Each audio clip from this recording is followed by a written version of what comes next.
నమస్తే మిత్రులారా, నేను మీ శ్రీనివాస్ చౌహాన్ అడ్వకేట్. మిత్రులారా, ఏదైనా ఒక దావాని న్యాయస్థానము కొట్టివేస్తే తిరిగి మనము అదే అంశం మీద దావా ఫైలు చేయడానికి, అంటే కేసు ఫైలు చేయడానికి అవకాశం ఉంటుందా?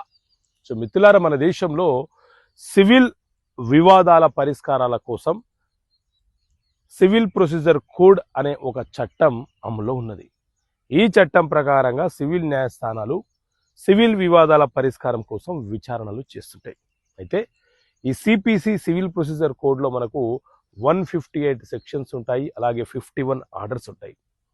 సో ఈ 51 ఆర్డర్లలోని ఆర్డర్ 4 ఏం చెప్తుంది అంటే, ఎవరైనా సరే ఏదైనా ఒక సివిల్ వివాదానికి సంబంధించిన అంశం మీద న్యాయస్థానములో ఒక దావా, ఒక కేసు ఫైలు చేసినప్పుడు న్యాయస్థానము ఆ కేసుకు సంబంధించిన అంశాలను, పూర్వపరాలను పరిశీలన చేసి ఆ కేసును అలౌడ్ చేయడమా, లేకపోతే రిటర్న్ చేయడమా, లేదా రిజెక్ట్ చేయడం అనేది చేస్తూ ఉంటుంది.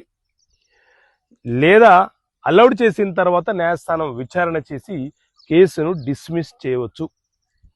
అయితే కేసు ఫైలు చేసిన సందర్భంలో న్యాయస్థానం కనుక కేసును రిటర్న్ చేస్తే తిరిగి మనము ఎందుకు రిటర్న్ చేసిందో దానికి సంబంధించిన అనుమానాలు ఏవైతే ఉన్నాయో, లేదా ఏ డాక్యుమెంట్లను సబ్మిట్ చేయాలో ఆ డాక్యుమెంట్లను తిరిగి సబ్మిట్ చేస్తూ న్యాయస్థానంలో ఫైల్ చేసుకోవచ్చు. కానీ ఒకసారి న్యాయస్థానం కనుక కేసును డిస్మిస్ చేసిన తర్వాత లేదా రిజెక్షన్ చేసిన తర్వాత అదే వివాదం మీద తిరిగి కేసు ఫైల్ చేయాలంటే చెల్లుబాటు కాదు, కుదరదు. అలా ఫైల్ చేయడానికి రూల్ ఆఫ్ లా అనేది ఒప్పుకోదు. కాబట్టి అదే అంశం మీద తిరిగి ఫైల్ చేయలేము. మనకున్న ఆప్షన్ ఏంటి?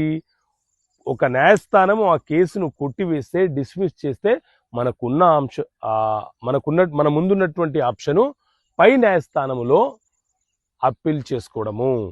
మనకి ఏదైతే గ్రౌండ్ ఉందో, మనకు ఏ రకంగా న్యాయం కావాలో, మనము దేని గురించి ఇబ్బంది పడుతున్నామో ఆ అంశాలను వివరణ ఇస్తూ తిరిగి మనము పై కోర్టులో అప్పీల్ చేసుకోవాలి.